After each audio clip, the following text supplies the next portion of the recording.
Testing,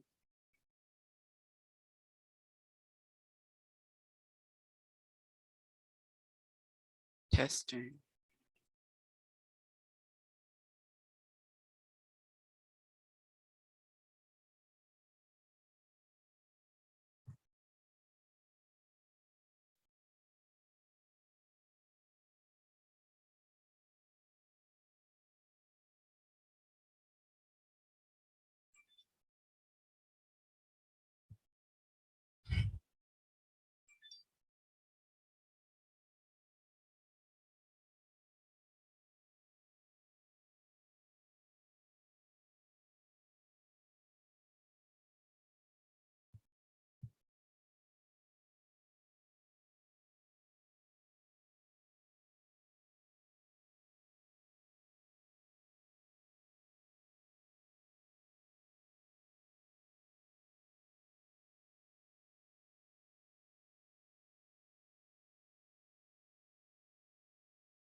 Recording in progress.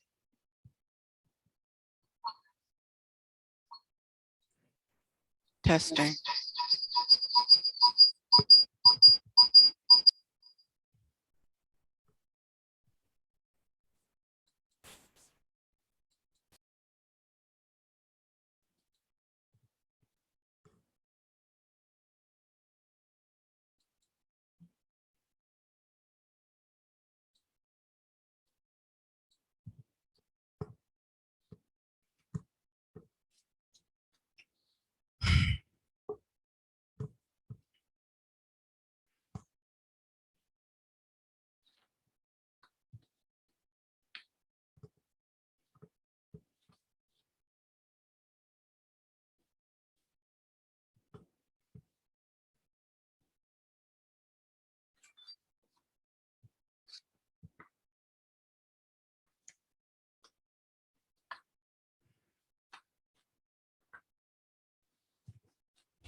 Oh, great. Oh, oh.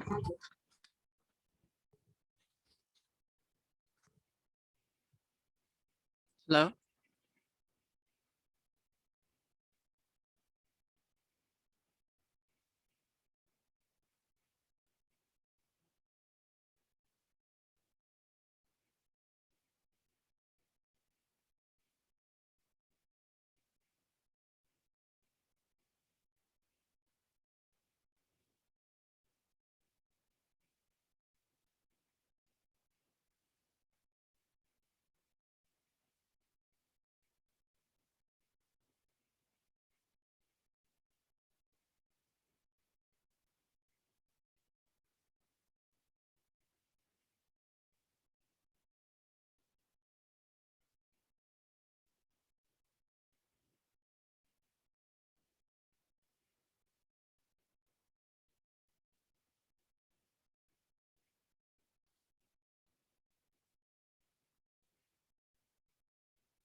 Huh.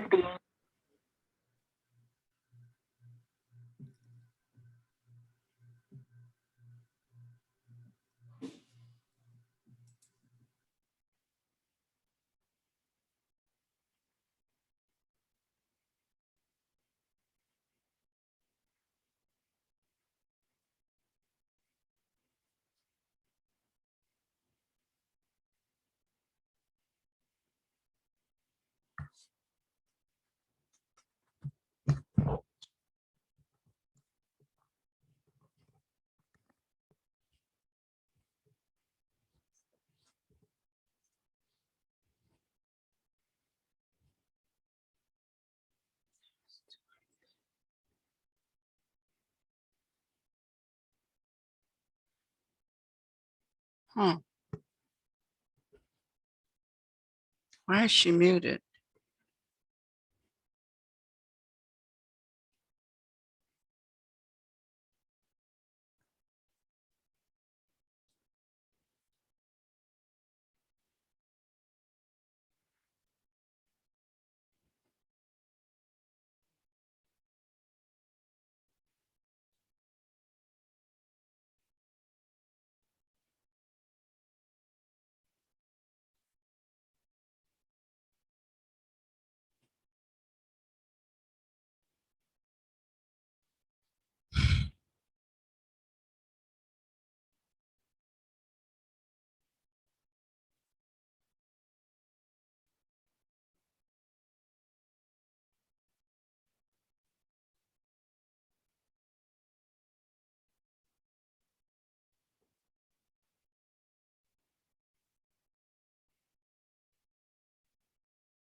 Hilda, if you can hear me, you're gonna, before you speak, you'll have to unmute.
Marcia, can you see me? I can see you. How are you?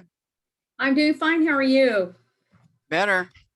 Not screaming in pain. It's a good thing. That is awesome. I got my pirate look on. Well, yeah, but that, I mean, you look beautiful still. Thank you. That's very kind of you. You're welcome. Quite an ordeal. I know how that is, but because my mother had it done and stuff like that, and I'm thinking I'm gonna have to have it done myself too. Really? You don't wear glasses. Yes, I have contacts, and but Oh. yes, Oh. I have contacts.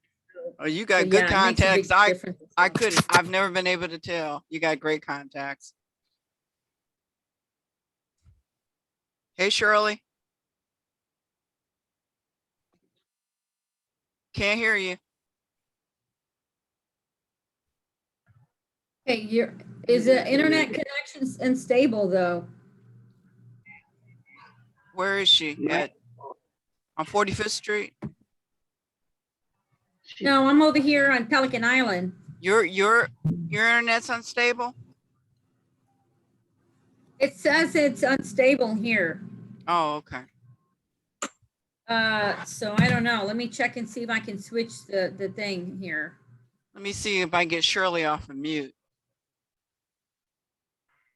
Yes, I'm fine. Go I'm ahead, fine. Okay, Carol. Come here. You okay, Shirley? Yes. What about Deborah? She's not, I can't see her. Is she on, Deborah? Are you on yours yet? Deborah? Deborah. She's muted. I asked her to unmute.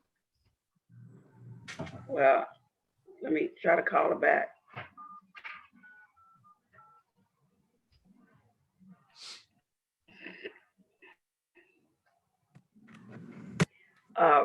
You know what, Ramon? Leave it Marsha here. wants you to and I'll look at it, unmute. and after I'm done with this, No, I'll you. call I'm you, okay? looking at That yours. way you Yours can is come down. muted. I did. Oh, There Hey, you go. Deborah. okay. All right. Hi. It's asking me to ask you permission to record, Marsha. Don't try it. It doesn't work. We don't have Call you in a minute, okay? that level of, we didn't pay for that. Oh, you just can record. Yeah, that's all we could pay Okay. for. Okay. We don't have the deluxe version.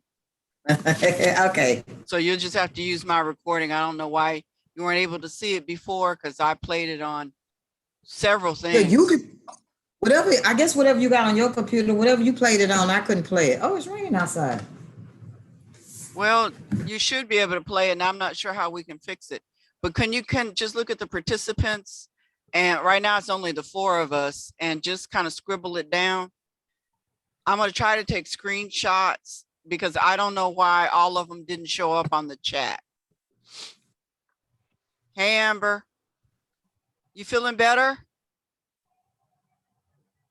I need her to unmute.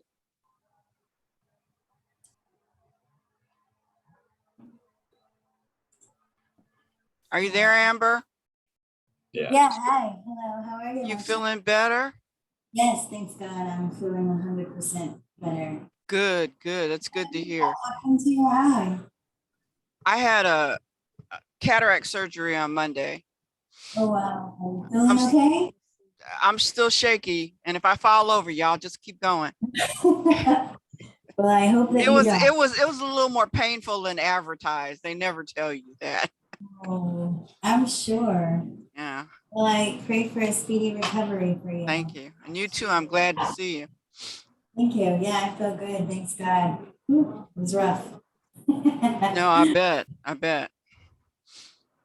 Kara? She was there. I am here. Are you there? How you doing? Pretty good. How are you? I'm got my pirate look going. You pull it off very well. So. Thank you.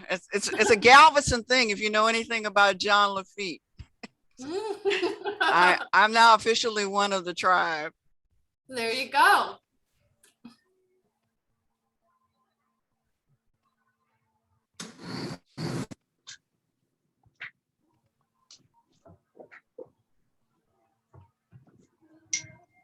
Who else is on here?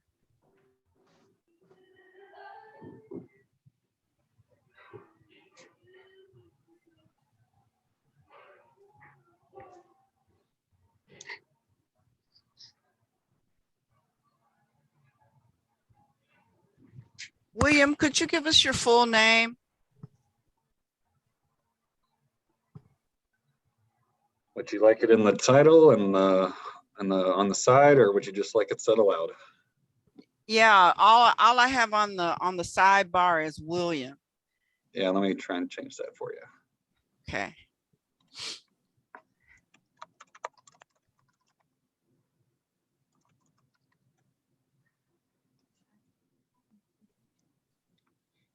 And we're having problems getting it show up on the recording. It shows some of the names, but not all of them. And I'm not sure, this is getting used to the tech is hard. So I'm not sure why it won't show everybody who signed in. What organization are you from?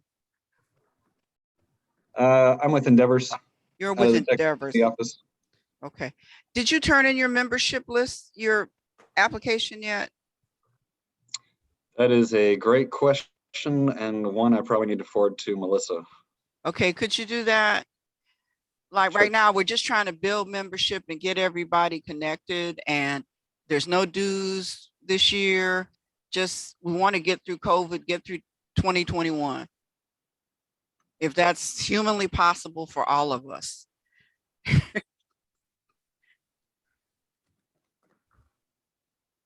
Well, we've made it to September so far. That's a blessing under the circumstances. It seems to be never ending, sort of crisis after crisis. It's very disturbing. I honestly think that Galveston ISD is going to go back to virtual school because they're like really pushing for these kids to get laptops like right now. Because my Really? kids go to GISD and I'm like, I bet they're trying to go back to virtual. Well, it's bad in Galveston. The numbers are high. Yeah, especially So- at the schools. My son's friend, she got COVID. His other friend got COVID. I'm like, you'll just stay home. Oh my. Tell your teachers.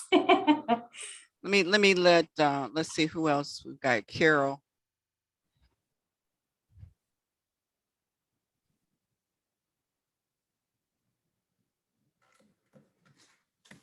Carol, can you unmute?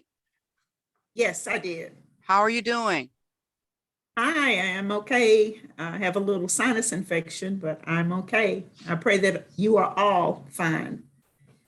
Yeah, I think we're all hanging in there, Yes. one way or another. It's, right. It's been difficult. Yeah, it is. It's yesterday Monday when I was in day surgery, they had the television on. I asked them to cut it off. It's just I know. it's like It's a lot going on. I'm know. already a nervous wreck. Turn off the TV. I can't cope. Yes, I know. Whoever's on 409-744-3333, could you let us know who you are? Hello? Hi, it's Tina. Oh, hi, Tina. How are you doing? Fine, thank you. Okay. We can't see things on the screen, and it's not, when we try to do the minutes, we're missing people because it's Oh, not it's- showing up. I'm sorry, it's Tina. Okay, thank you, Tina. Do you want us to type it in the chat as well? Well, we haven't got a whole lot of people yet. And we've got pretty much, we've got 10 people so far. I think we can get it from the list we have now. What do you think, Deborah? Because us putting it in the chat isn't showing up on the list. I gave the list to Deborah, and what was like 5 people on there, Deborah? It wasn't everybody who had signed in the chat. And we're not sure why that doesn't work. Yeah, it didn't, because It just I showed, think we two had, people, yeah. we had 22 people and in and out, and they didn't show up on that list. We're gonna wait about 2 more minutes and then we're gonna get started and let other people join us. I leave this so that people can join whenever they get to us because everybody's got issues right now. Isn't that the truth? It's just hard to keep it rolling.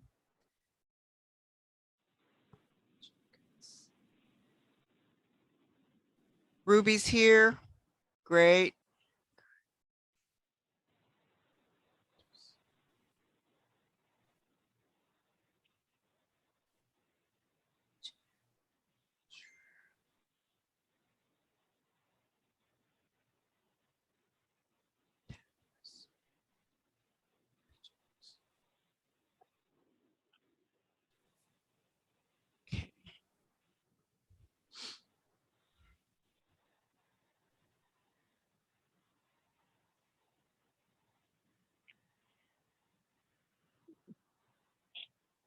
Okay, we're gonna go ahead and get started. We had one more person join us. Ruby Jones from Women Inc.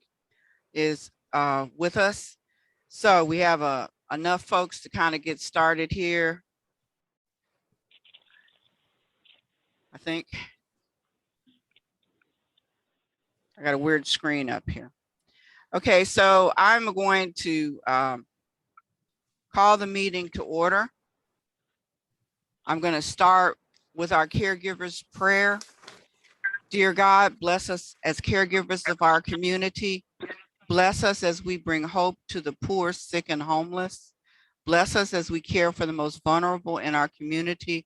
Bless us with your knowledge as we seek solutions for the troubles we are facing during this very difficult time.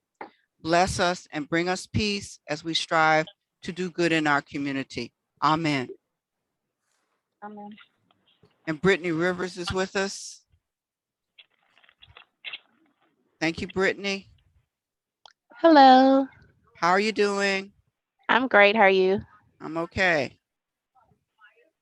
Okay, so I'm gonna put the agenda up in just a minute here. I'm gonna try to share the screen without killing the screen.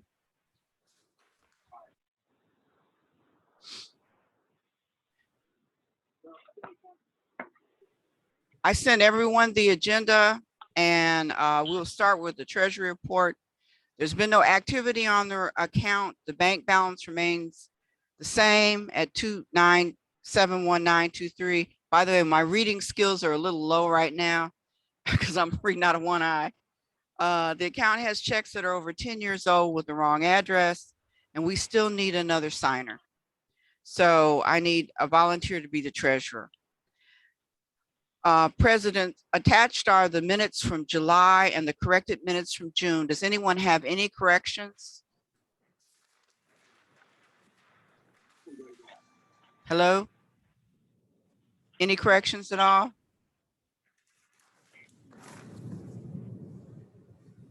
I didn't have a chance to go over anything today. Okay. Anybody else have a chance to read them so that we can vote to accept them?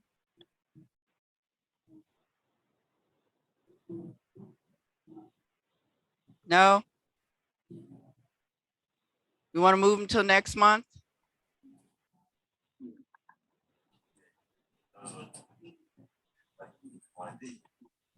Let's see, you can put it in the chat. Do you want to move the minutes to next month? Because apparently nobody had a chance to read them yet. I did read them and I'd like to move that the minutes are accepted. Okay, do I have a second on that?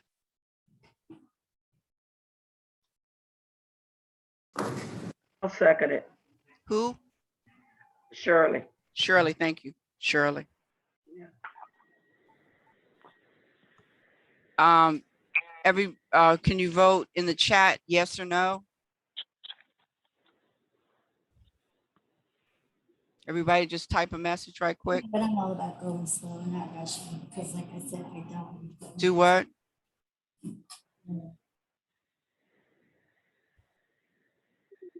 All right, raise your hand. Let's try that.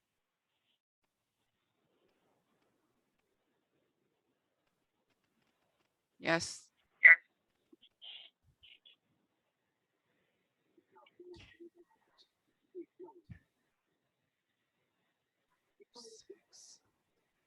And I can't see if Mr.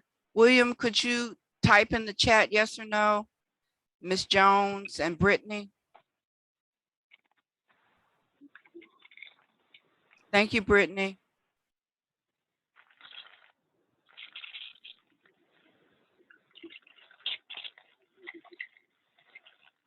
Miss Ruby Jones, could you type in the chat? Yes, okay, I've got 2. Okay. Okay. So did anyone decline? Could you put your hand up?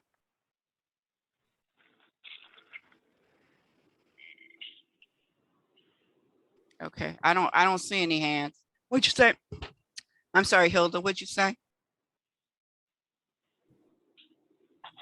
Internet is, my internet's coming in and out, so I'm just giving you a heads up on that. Oh, okay, sorry about that. It's Yeah, okay, because they're it's- coming in and out and on your, it's starting to rain too, so, yeah, it's raining over here in Pelican Island, so. right. But I'm just giving you a heads up on that. Okay. Okay. Ms. Marsha? Thank you. Okay, so we're gonna go back to trying to share the screen here. Theoretically.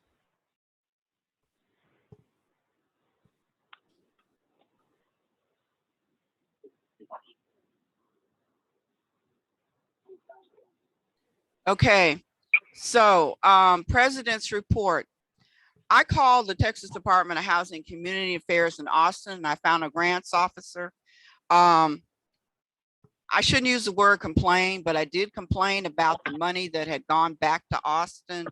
Apparently, there have been hundreds of thousands of dollars that went back to Austin because cities could not spend the CARES money because of whatever guideline problems we were having. I got a response. The grants officer said, he called me on Friday, that they're going to make additional funds available to their current grantee, our founding member, the Chosen Ones. If you have a landlord that will be cooperative, please contact me immediately. Having the landlord contact information is mandatory before they release any more money. Needless to say, sending that money back to Washington unspent, given our crisis, is really just ridiculous. So I have had reports. We've had problems with landlords accepting money, problems with landlords now discriminating against immigrant Hispanic families.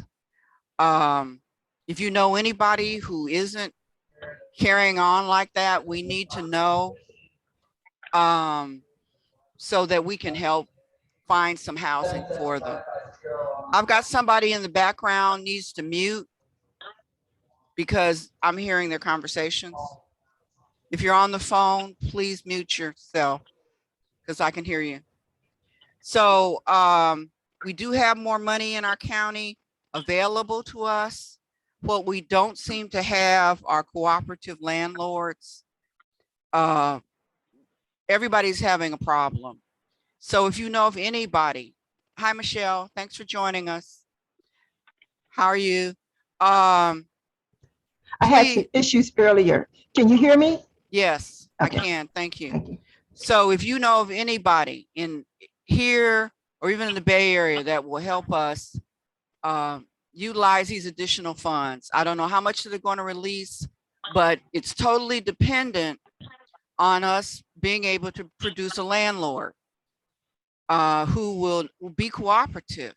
And apparently they've been taking the money and putting people out.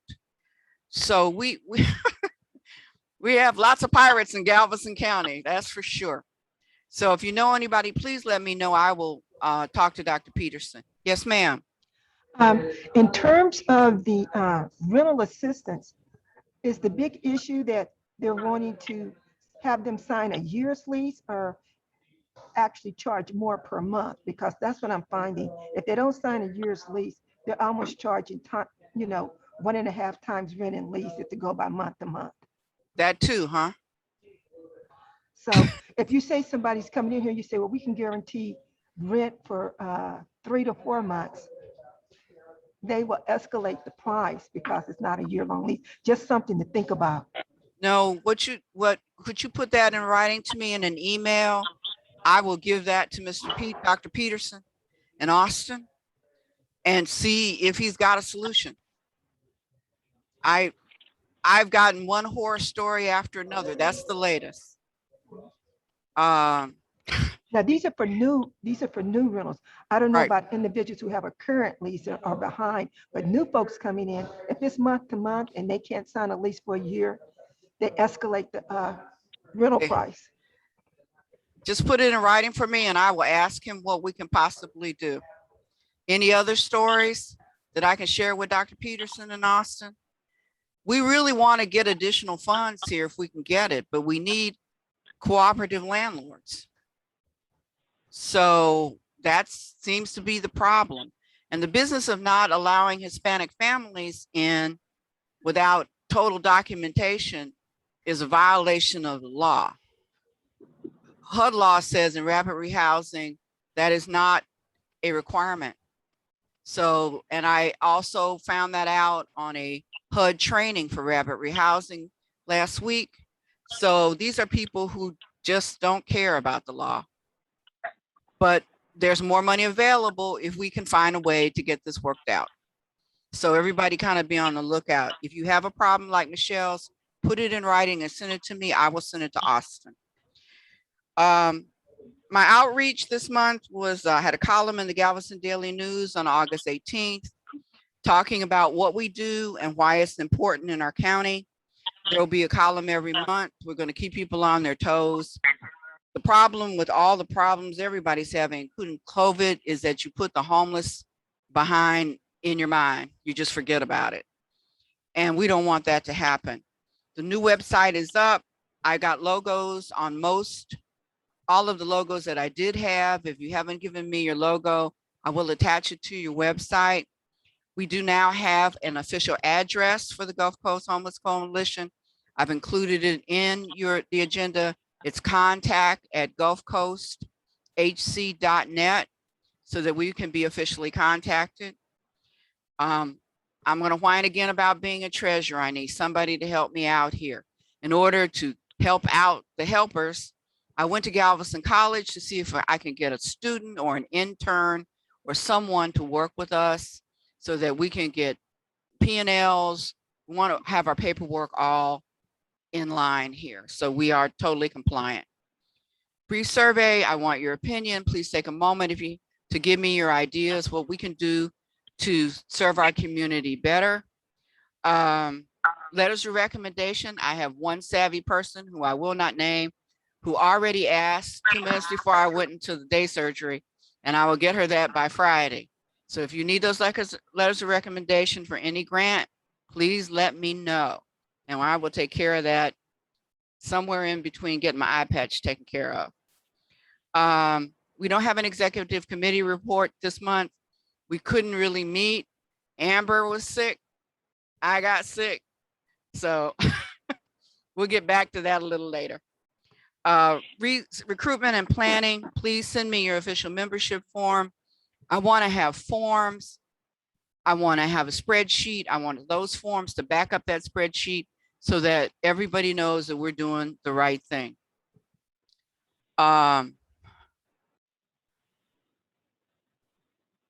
We need proof of membership. We want to make sure that we have all our little ducks in a row. This month's grants. Did everybody get the grant attachment? Everybody got it? Just wave. I think that's easier. Okay. The reason I did working poor is because many of our clients are not unemployed. They are underemployed in this area. People work, they just don't make enough to pay the bills. And if you get put out of your apartment because of COVID, then you really can't pay the bills. So that is why I went for this badge for the working poor, because quite frankly, that's pretty much all of us around here. And I think that's appropriate I'm trying to address issues that we're facing right now. And what we're facing is mass evictions. We're facing COVID and evictions from COVID, unemployment, and that's the kind of the order I'm taking. If you have any other requests or suggestions, please send them to me, and I will look for those resources for everyone. Okay, guest speakers today. We have 2 guest speakers.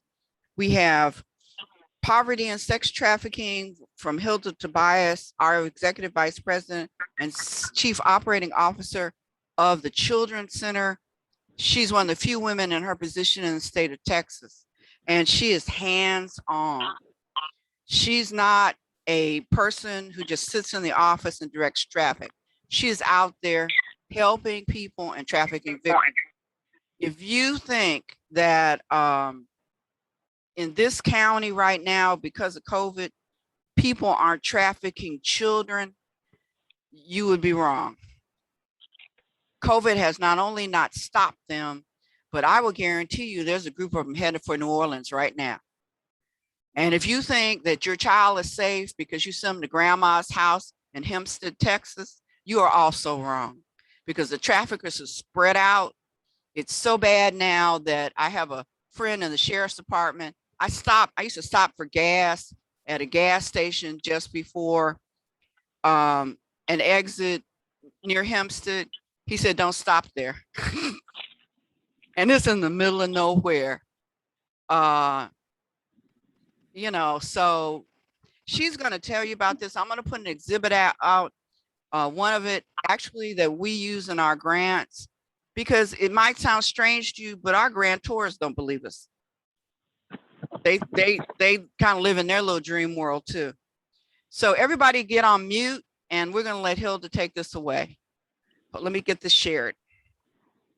Thank you, Hilda, for coming. You're welcome. I apologize for everyone because my internet's going in and out. It is raining over here on Pelican Island. Now it's over here down. If anybody's familiar with that, that's our transitional living shelter that we have kids from ages 18 and 24. I am going to talk about, I mean, everybody, you hear trafficking, you hear about what's happening. You know, everybody's talking about trafficking. You go to these networks meetings and coalition of trafficking but when I always ask, the question is, once you encounter a trafficking victim, what do you do? What do you do with a trafficking victim? How do you know that they're a trafficking victim? And you know, and what type of assessments are you using to assess a trafficking victim? So I know we only have a little amount of time, a little bit amount of time, but I am going to tell you, I had some firsthand experience this morning. I got a crisis call this morning about 8:30 a.m. from Texas City. Around Texas City, there was a hotel called the Scottish Inn. And I got a call from the manager that ended up becoming our safe place. And he said that he had a 20-year-old victim there. He said he didn't know if she was a victim or not, but she was homeless, scared. She didn't know what to do. She didn't know who to call. All of a sudden, she ends up coming into the hotel asking for a phone. So he ended up calling our crisis line. I ended up going out there this morning, and I started assessing her on picking her up, shivering, cold. You could tell that she's been out in the streets. You could tell that she had not eaten. I got her something to eat. On the way back to our triage, she started talking about her life. And one of the things that she said was she was scared. She was running away from an unsafe place. And I asked, what do you mean an unsafe place? She said, I was running away from my own parents because what they're doing is very unsafe for me. And of course, asking her, you know, more questions and assessing her, I said, what do you mean that you felt very unsafe? She says, well, they were trying to tell me we're not able to pay for the rent. We're not able to pay for that. My mother is working, trying to find a job, and she had worked for a little bit, but they laid her off because of COVID. And now we're getting evicted, and my parents, the first thing they wanted to do was to sell me. So she said, I run away and I'm 20 years old and I'm scared. And that was something that I needed to do, was to be away from that. So you can imagine, I get calls all the time, and this is just many, many phone calls that I get. This particular female didn't even know that she was being trafficked until I started talking to her about what the definition of trafficking is. She was shocked and is still in shock. And right now she's having to be, we took her to teen clinic to be seen and to be, of course, medically seen. And you can just imagine her terrified, imagine her, and these are her own parents. This is happening during COVID time. This is happening where parents are getting too much pressure of how we're going to pay the rent. What's going to happen? We have this kiddo here. She's 20 years old. Why don't we just sell her? That's all we have to do. And this youth already knows that this is not right. The young adult does not know that this is not right. Well, I will continue with this story. A portrait of a sex trafficking victim at age 17. This victim, we got the call through the crisis line, and this happened year 2020. And I remember I got the call, and I went out there to the University of Texas Medical Branch, and it was a call that I received from there. Two men were in a Ferrari and dropped this lady off, this 17-year-old, off at the front door of the hospital. When she was examined, she had tattoos. She was lethargic. She couldn't talk. She was literally scared. Didn't know where she was at. Nothing. The nurses saw that she had all these tattoos around her body. Had a heart tattoo. Had a death tattoo on her arm, on her upper arm. And not only did she have that, she had another tattoo in her leg, in her right leg, where it says death. It had a ram and it says death. So what that meant was that if she talked about it, she would be killed. If she talked about what happened, she would be killed. And in that tattoo, it had her birth year, the year that she was born. She was being tracked. How we knew that she was being tracked was the nurses started looking all over her body. They saw that she had a cut in her wrist. And in that cut, they examined it. They went and did an X-ray, I believe, or an MRI to see why she had that cut. Well, they had put a microchip on her. And immediately the doctor removed it. And I was able to see that microchip with the police officers. This is something new that people are now doing. You hear about trafficking victims having cell phones. When they have their cell phones on, you want to make sure they have it off. You don't want them to have it on because they're tracking. Well, now they're putting these microchips in trafficking victims. They're putting these tattoos where they mark them that, of course, if they're marked to see if they're from one, we call it bando, but they call it they're from one group or another. So if she's tattooed with a different name in her neck, then that is from that group. If she's tattooed anywhere in her body that has a ram, she's already into the point where she's in death threat. She's already to the point that there is a death threat tattoo, which means she will be killed if she talks to anyone about that. So this is what's happening, and it's happening now. It is happening here in Galveston County. We are a tourist city here in Galveston County. They're coming here. We are getting close to the hub of trafficking, which is in Houston. It is getting worse. I get calls all the time. I can tell you right now, as a part of the Children's Center, we have about 17 trafficking victims all around, running around ages between 12 and 21. And so, and they're located all over. And the first thing when I encounter a trafficking victim, I always check to see where they were trafficked. Were they trafficked in Galveston County? Were they trafficked in Houston? Where were they trafficked at? And the big thing for me is to get them out of that traffic area, to get them into somewhere where they're safe, somewhere where another shelter, move them out where they were trafficked.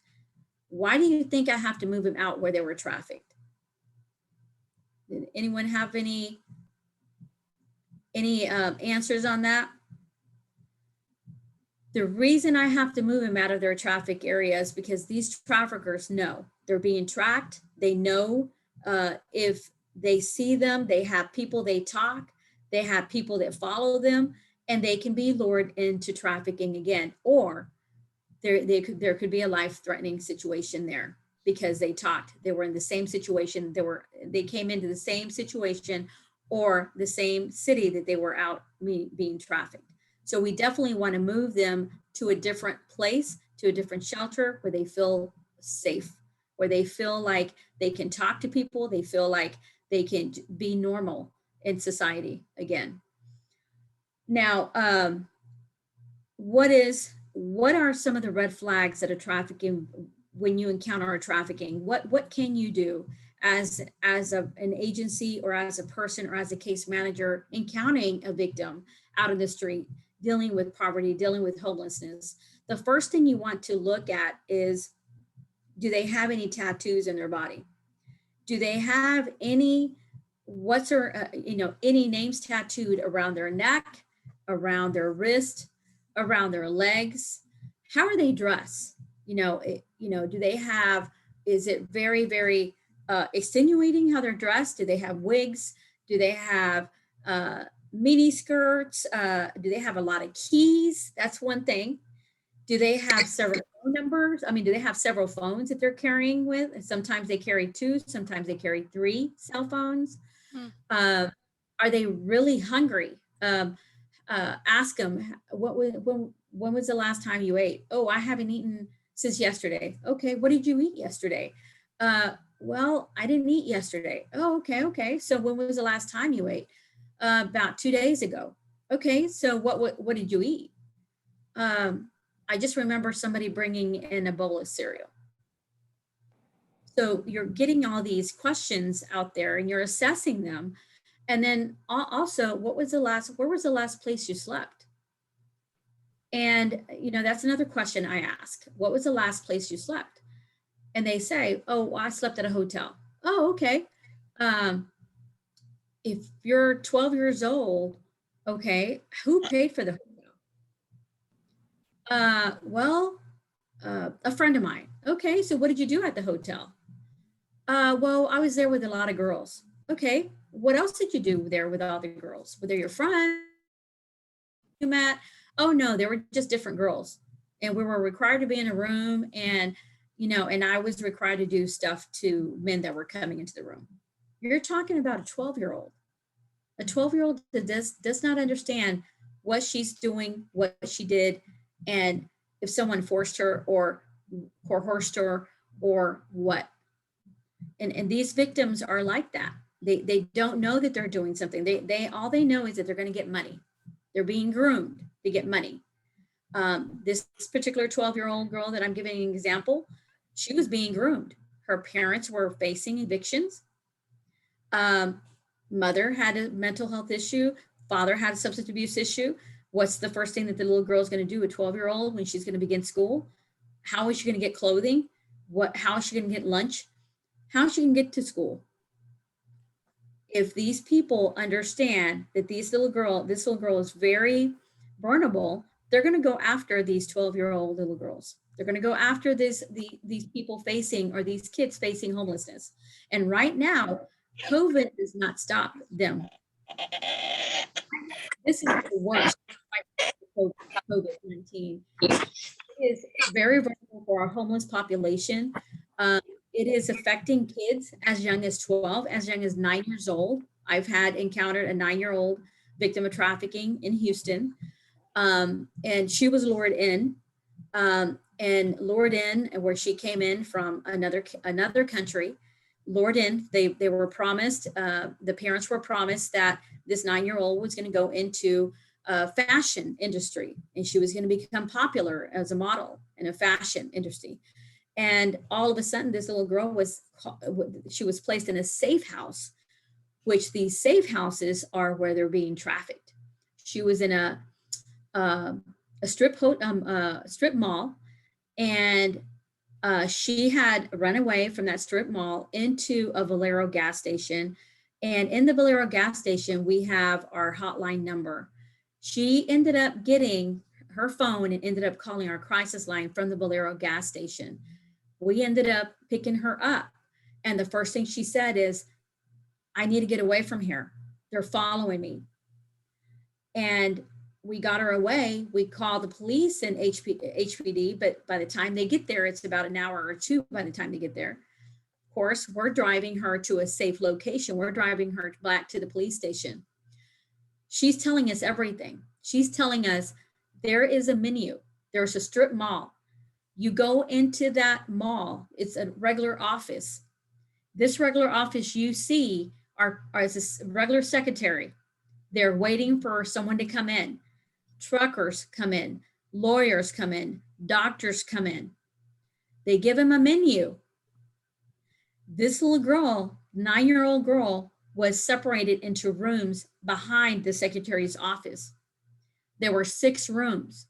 In those 6 rooms, there were different female ages.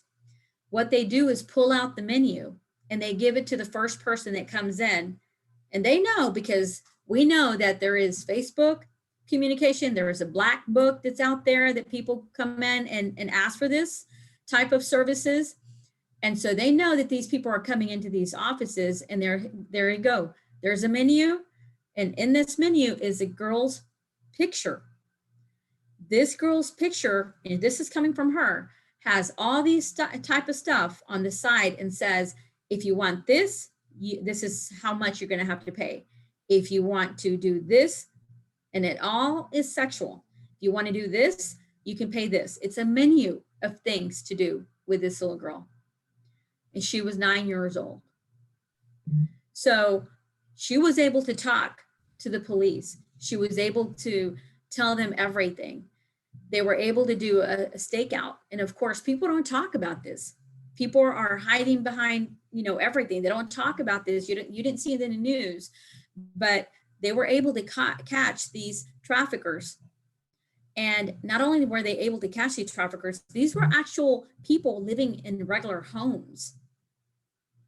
They followed them regular in their homes, and they have families themselves and children.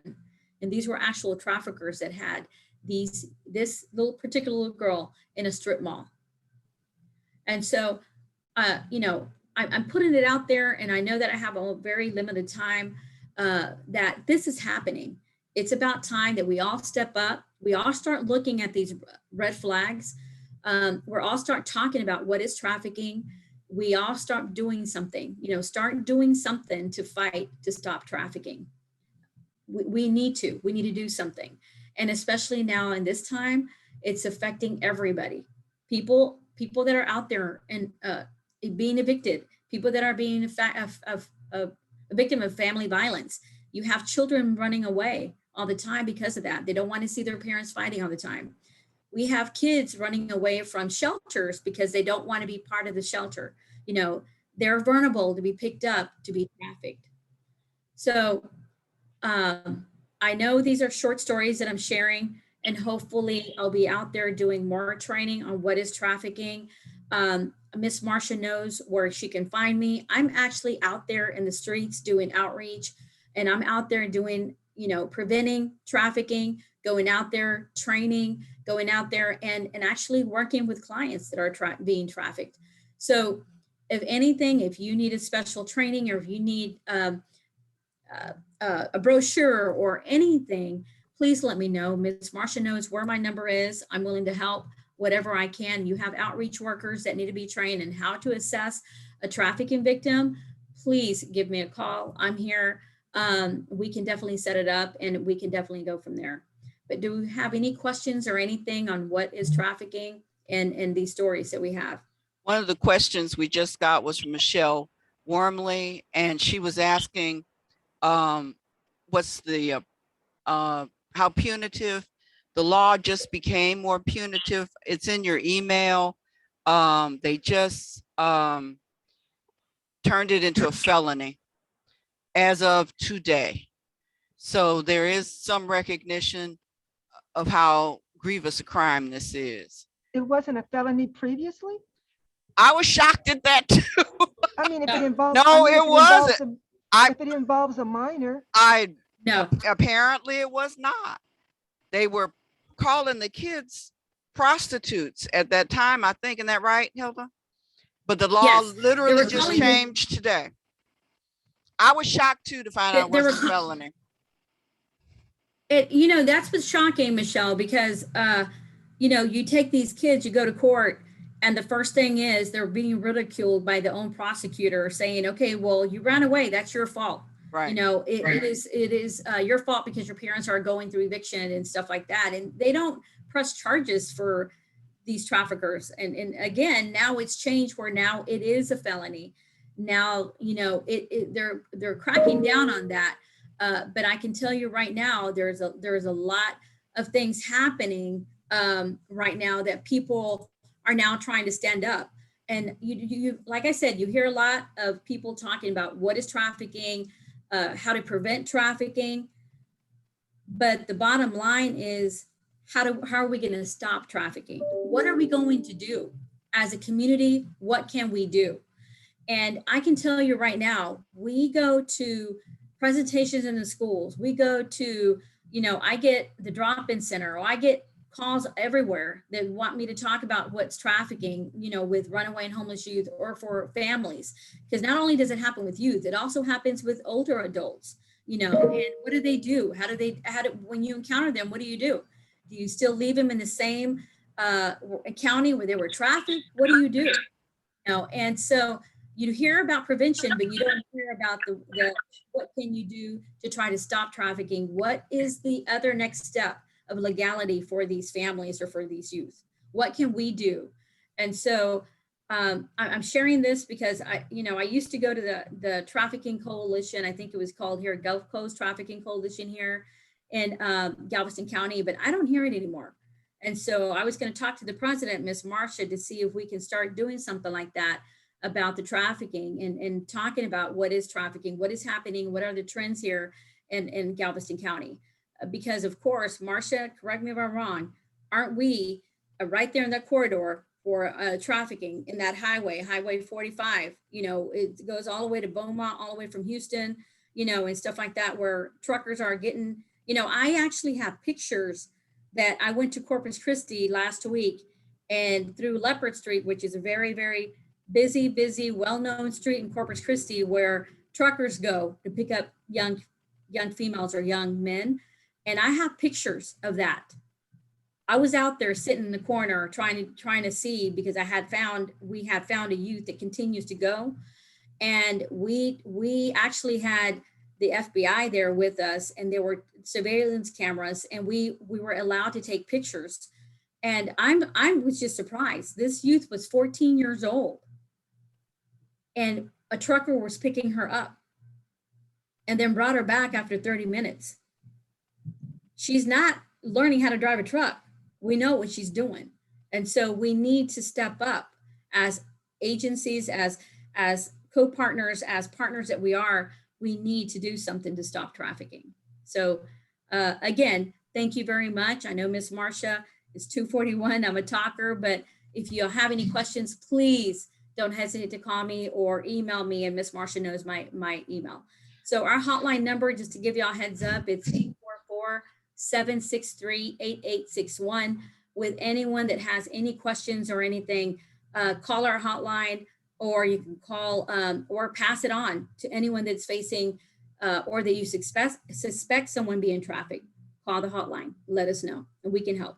If you look in the chat, there is some great information from Rose, from the Resource and Crisis Center, which also has information for trafficking victims. Often domestic violence victims are also trafficked as well. It just difficult world we live in.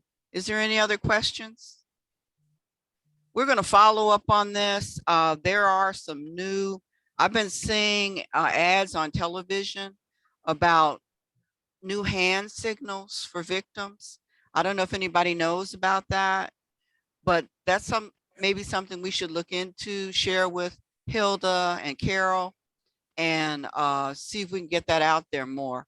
I'm not sure how well they'll work, because if you put them on television showing a victim signaling, then it seems reasonable that the traffic see the same thing. So I had to think about that for a second. If they know what the hand signal is, they might get a little aggressive about that. But you know, there are other things we can do. I think ignorance is a real serious problem in our communities. You know, we need, I've been a journalist here for 30 years. We need flyers. We need something in the community. The truth is, our community doesn't read in English or Spanish. So they don't know what's going on. And that's maybe something we could take up, is get that information out where people can physically see it. Flyers, even putting it on telephone poles. I don't know if they let you do that anymore, but something.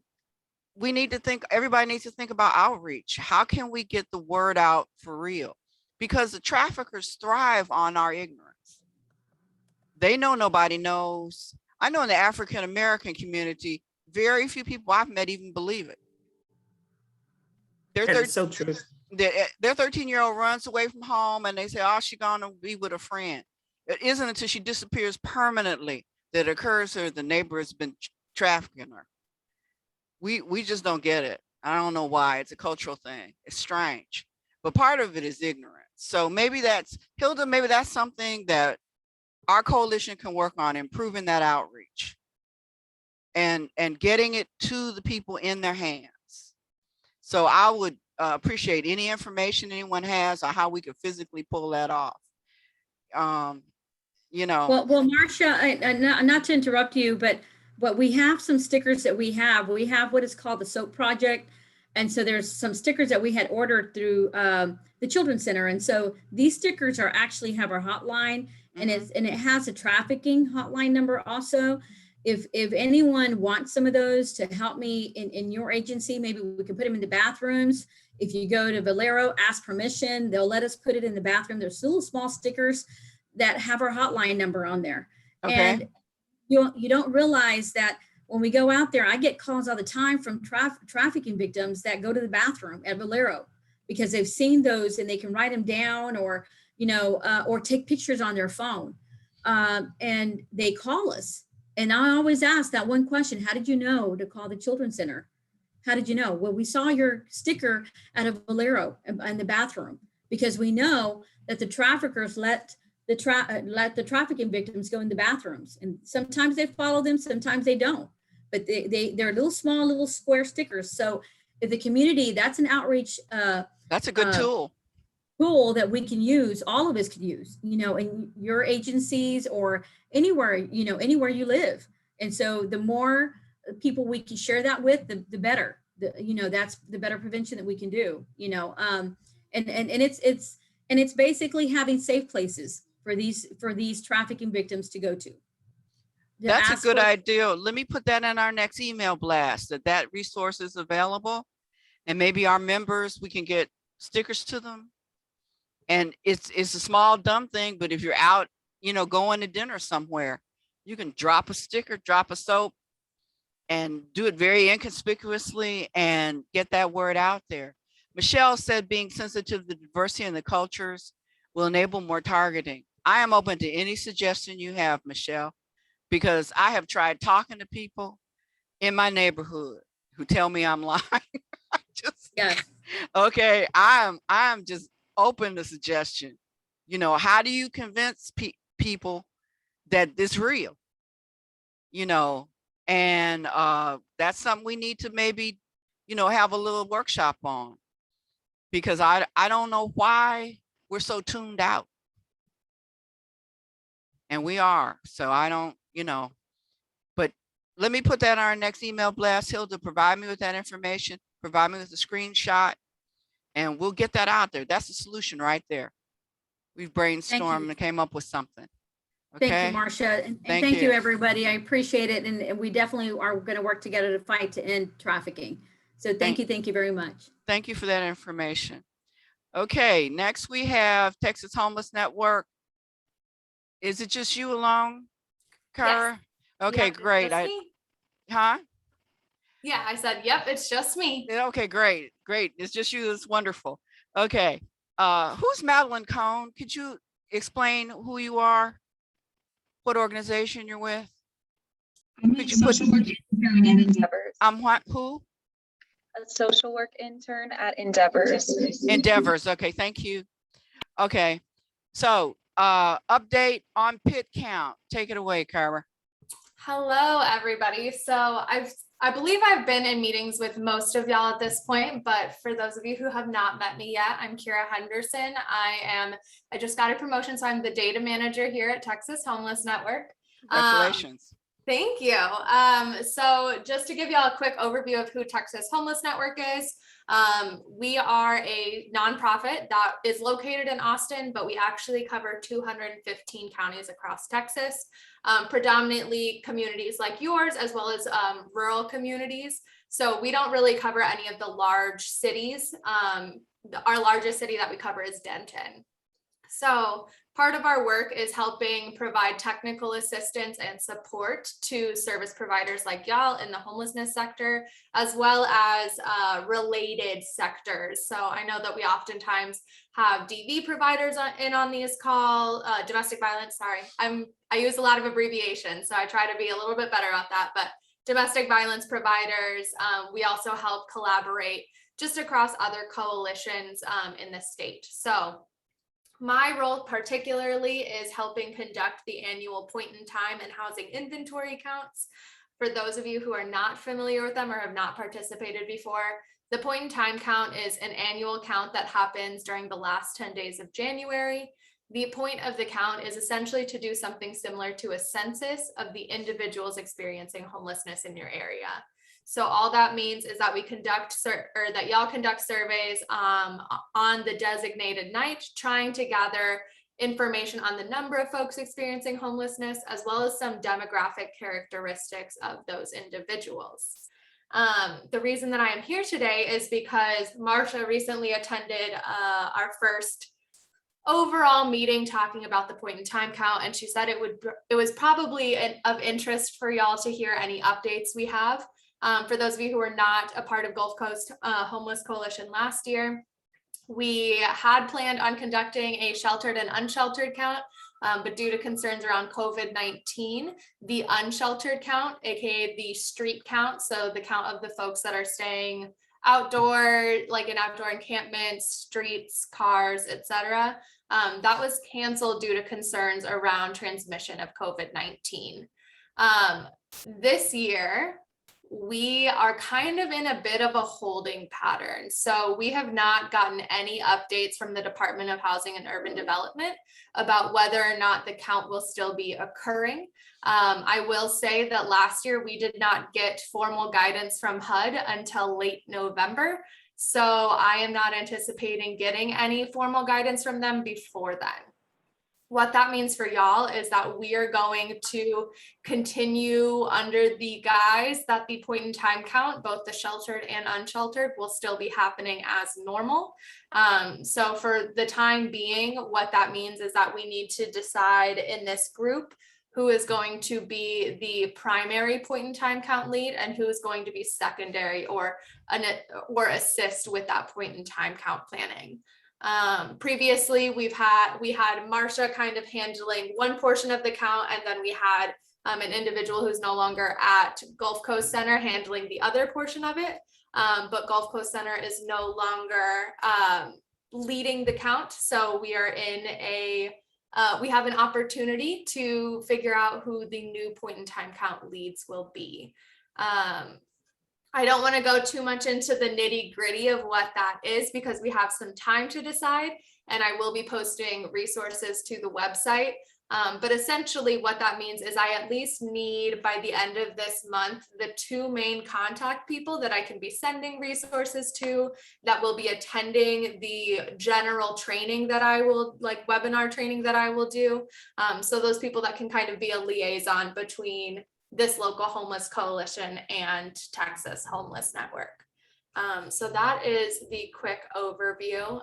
Just so y'all are aware, as we're considering who the point in time count leads are, it does take quite a bit of planning, but if we're looking at time spent on meetings, there's only going to be 2 required webinars. Those will be less than an hour or around an hour each. And that will be where I provide a general guidance on what the count is, as well as some specified technical assistance depending on the needs of the people on that call. We're doing smaller webinar formats, so you'll actually be paired with other communities on that webinar. So Brazoria County is a community that will be on that webinar. Southeast Texas Regional Planning Commission, so they cover Jefferson, Orange, and why am I blanking on the other one that they covered?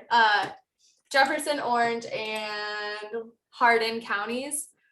Cherokee County will be on there. So it's kind of a smaller version of like a big webinar. So I specifically paired regions based off of population size, as well as similar kind of geographies onto those calls. So that way it might be a little bit easier to learn from each other. So there will be 2 webinars, one webinar about the general stuff, one webinar about how to use the mobile app technology. And then it would be that those PIT leads' responsibility to gather a committee to help plan the point in time count, do the volunteer recruitment, etc. So I'm gonna take a pause from talking because I know Michelle, although I believe Michelle, oh, you're still there. Okay. I wanted to make sure I didn't answer your question when you had stepped away. So with the uptake nationwide, specifically Texas, does it seem prudent to conduct an unsheltered count? This is kind of the same issue that we faced last year of whether an unsheltered count would be productive. I think if we could get a true count of the unsheltered folks, absolutely. The biggest fear that was happening last year beyond safety was that we weren't going to have a ton of volunteers, and that it would be harder to find folks experiencing homelessness. So you might do a count, but your number that you get might not accurately reflect what the trend is. So it could have the reverse effect of, if it's not an accurate count, it could demonstrate the opposite of what we know to be true.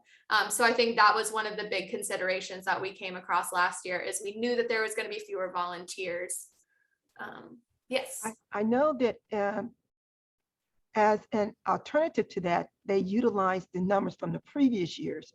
Maybe they can do that with an escalation % or something based on population increase or something like that.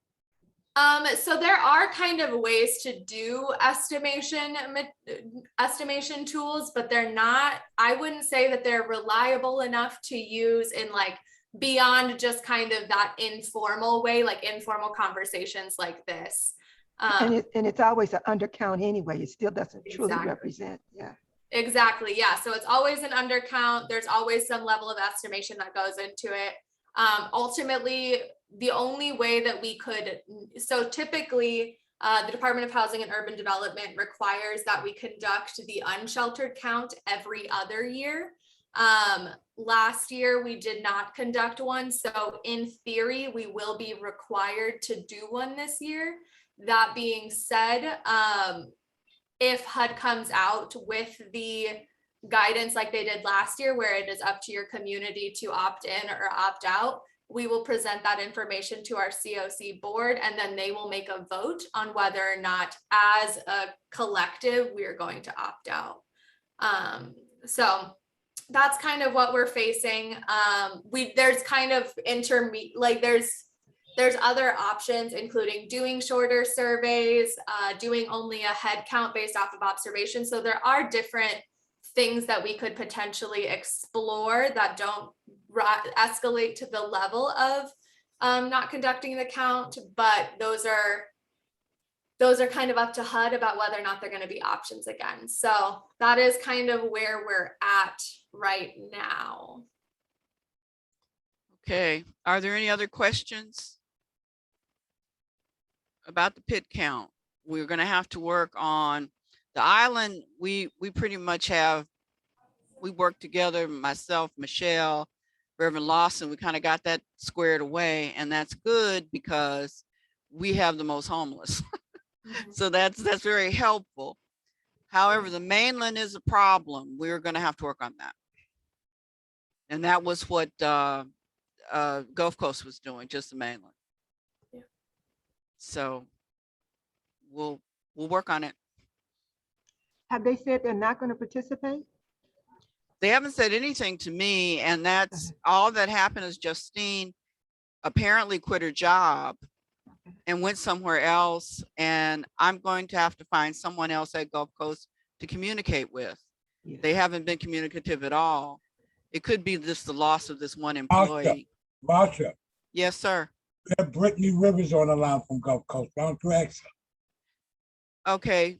All right. We'll open that dialogue up. Brittany? No, we're with the Galveston County Health District. I'm with the Galveston County Health District. Okay. Sorry about that. No, That's you're okay. That's okay. It's a lot of little boxes. All right. I will call Gulf Coast Center, and I did inquire when she left who to speak to, and they hadn't hired anybody. But there's got to be somebody who replaces her somewhere at this Well, point. There's a couple individuals when I went over to their site to help them with the count and put the bags together. So they have several individuals involved that was involved in the count. So I Right. can't There think was a it just young stopped. girl, I can't remember her name, an African-American person- young lady that was Marsha. helping, huh? Mhm. The best person to call is Mr. Tucker. Mr. Tucker? Miss Tucker, Miss Tucker, got it. the CEO. Got it. I'll call her. Thank All you. right. You're welcome. Any other questions? I know we're about to get to the minute. You're more than welcome to email me. I'm included in the emails that Marsha sends out, but my email address is also super easy. It's my name, KYRA @thn.org, and I'll pop that into the chat if you have any more questions specifically about this. And then Marsha, I'm assuming you and I will just be in contact as we figure out who the primary and secondary pit leads are. We can always change that. So just because you lock it in now doesn't mean we can't change it in the future. Well, our team in Galveston's, Michelle, Reverend, we're pretty tight. I think Okay. we got that squared away. Perfect. It's the mainland we have problems with. So we'll have to work on that. That sounds like a plan. And there are several ways we might be able to do that. For example, our new member, Carol, Community Action Council, they've got a lot of reach. And they also have as their board, isn't he board chair, head of the Red Cross in this area? Yes. Yeah. Yes. So we got some possibilities here. Perfect. Yeah. And I saw William popped into the chat too. I know Endeavors is willing. to Endeavors help. has got some reach. Absolutely. And that's what we need out in the county. Perfect. Well, then that sounds like a good game plan. And yeah, I will pass it back off to you to close the meeting. Okay. Before we close, does anyone else have an announcement? Anything else you want to share? No? We've talked you to death, huh? Okay. Just a reminder, I'm going to put in my next email blast probably at next Monday or so, where to get the soaps and the that have the stickers on them. And again, it just a low-key effort. Let's just pass them around when we're out. You know, wherever you are, you know, slip it into the restroom and it might help somebody. You can never tell. Thank you, Hilda, for suggesting that. I'm a big doer, as my editorial says. I want to do something. And that's a do something action. So deeply appreciate that. Again, if you haven't filled out your membership form, please do so. There's no money involved until 2022. We want to get through 2021 alive. So that's kind of the end of that. If there's nothing else, I'm going to adjourn the meeting. Thank you all for attending. And I will see you next month on a date, which I should know, but I do not. Somebody got a calendar, first Wednesday in October? October 6th. October the 6th, 2 p.m. right here at the Zoom spot until COVID goes bye-bye. Thank you so much. I won't see you guys. I'm going to be in an all-day training, October 6th and 7th. So Oh, we're going to keep miss me in you. mind. No, I will. Thank you. We're going to miss your input. Anything else? Okay, guys. Thank you. Well, I got one thing, Michelle, what happened to my birthday card? I get one every year. Reverend Lawson, let's talk this offline. Yeah, really. Let's do that sometime else. And thank Bye. you again, Kyra, for coming from Texas Homeless Network. If I hadn't thanked you already. I appreciate it. Thank you. Bye-bye.